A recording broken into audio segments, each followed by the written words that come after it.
జీవితాన్ని ఎలా రూపొందించాలో నిర్ణయించేది మనమే. మన సొంత కృషితో, పట్టుదలతో భవిష్యత్తును మలుచుకోవచ్చు. ప్రతిరోజు ఒక కొత్త అవకాశమని గుర్తించండి. అది చిన్నదైనా పెద్దదైనా దాన్ని పట్టుకొని ఉపయోగించుకోవడమే మన బాధ్యత. ఫెయిల్ అయినప్పుడు భయపడకండి. ప్రతి అపజయం మనకు ఒక కొత్త పాఠాలు నేర్పిస్తుంది. అప్పటి వరకు మనం వేచి చూడాలి. మన కలలపై నమ్మకాన్ని ఉంచితే ఎవరూ మన విజయాన్ని అడ్డుకోలేరు. ప్రతి కష్టం జీవితంలో ఒక మెట్టుగా భావించండి. ఆ మెట్ల మీద నడవడమే మీ విజయానికి కీలకం.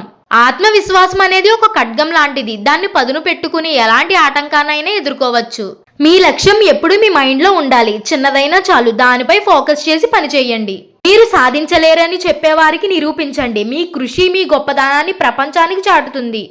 పరాజయం అనేది ఆఖరి గమ్యం కాదు, అది విజయానికి మొదటి అడుగు మాత్రమే. కాలం అనేది చాలా విలువైంది. ప్రతి నిమిషం ఉపయోగించుకుంటే అది మీ భవిష్యత్తును మెరుగుపరుస్తుంది. సమస్యలు ఎంత పెద్దదైనా మన ఆశయాలు వాటిని నాశనం చేసే శక్తి కలిగి ఉంటాయి. కష్టపడి సాధించిన ఫలితమే నిజమైన ఆనందం. జీవితంలో నిలబడడానికి మీ ప్రయత్నాలపై నమ్మకం ఉంచండి.